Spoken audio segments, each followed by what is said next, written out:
Welcome to this edition of Booktalk with Tracy. Today I am calling this session Legacy of Joy, and you'll see why in a moment. So just as a little background, I recently did attend a conference, a writers' conference, Inscribe Christian Writers Fellowship annual fall conference, and it was in Calgary this year. And then today I had the privilege of going to an encore event, which was online, where we rewatched some of the sessions, had new material, had a chance to connect with folks that were either there or couldn't make it. So, I'm feeling a little bit inspired, to say the least. In any case, one thing that I did take away from the original conference, we had an entire day dedicated to writing, coming up with a writer's manifesto. And it was a bit of a revelation for me as a writer. I like doing that kind of thing. I've done strategic planning before and come up with mission statements and vision statements and things like that. But this was a little bit different. And I just wanted to share some of that with you, which is where I come to the legacy of joy, because that's part of what the bottom line was. What do you want your legacy to be? And of course, it was, quite a lengthy process of going through different exercises and things like that.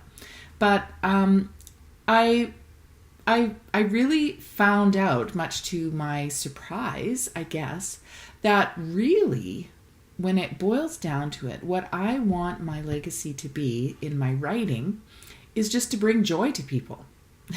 That's pretty much it, a legacy of joy. And I think before, prior to that, that was part of it. Like I would say, entertain people, because obviously, especially if you're a fiction writer, you want people to be entertained. You want them to enjoy your stories. But that always felt kind of secondary, and probably also felt like it wasn't very spiritual, if I can say it that way. So previously, I would say things like, I want to equip, and I want to encourage my readers. And that's valid. I mean, certainly that's very valid. In fact, I'm just going to read what my previous mission statement was. So this is probably mostly for fiction, but it said, my mission is to encourage, equip, and entertain Christian women through stories and reflections that highlight God's grace and redemptive power. And I feel like that's still valid. I mean, grace and redemption are very strong themes in most of my writing, certainly in my novels and even in my nonfiction devotionals. But the more I delved into, what is it that you really want to leave as a legacy? I mean, yeah, sure, you want people to learn something and to feel encouraged and whatever, but really at the end of the day, the bottom line is, did you enjoy it? Was it fun? Did you, come away thinking, oh, that was really good?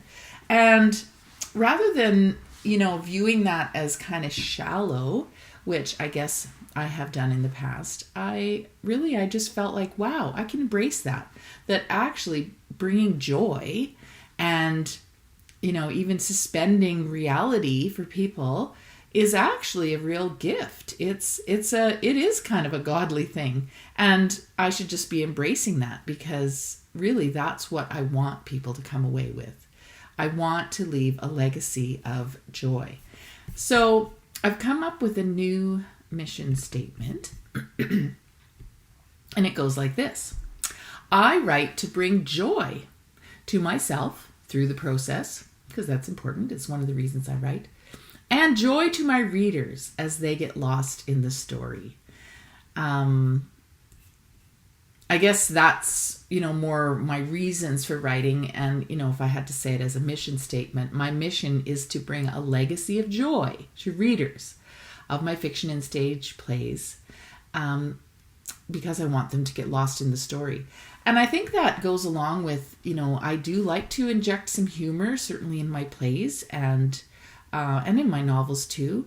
And I do get a lot of enjoyment, as I'm writing and I'm chuckling away at a certain scene or a certain way that a character is acting or whatever. And that's valid. Like, bringing entertainment and joy is a valid legacy. And then I wanted to go a little further. So I think, okay, but does that also apply to my devotionals? For instance, Divine Appointments, my series on the Jewish calendar, or some of my other nonfiction. And I think it does. My mission is to bring a legacy of joy to readers of my nonfiction and devotionals as they discover the truth about how much God loves them and embrace ways to live out a joyful life, the joyful life that God intended. So I see that is kind of a bit of a shift. I mean, I don't suppose it changes what I write per se, but it was certainly a bit of a light bulb moment for me to actually zero in on that purpose, if you will. And, another part of the exercise was, talking about your legacy, not just in your writing, but just as a person. And I have to say, I just want to be my mom. My mom was so fun, and she was very creative, and she was a little bit off the wall. And yet, and people still, even though she's passed away many years ago, we still talk about the Doreen method, meaning you kind of just do things, fly by the seat of your pants, and do things in creative, out of the box ways, and really bring joy. And yet she had a really strong faith too. So that is what I want my legacy to be. I want to emulate the Doreen method, and I want to bring joy to my readers. So that is why I wanted to call this Legacy of Joy. I hope that you can see that and sense that if you've ever read any of my books.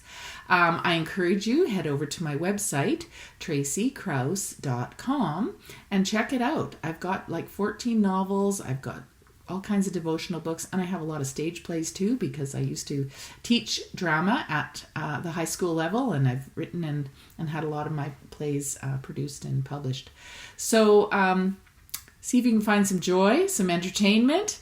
I encourage you to head on over and check it out. And please, if you have been encouraged, if you have found joy or enjoyment in anything that I've written, I sure would appreciate a review, so you can find most of my books on Amazon and elsewhere. So that is it for this edition of Book Talk with Tracy. I hope you have a joyful day. Bye for now.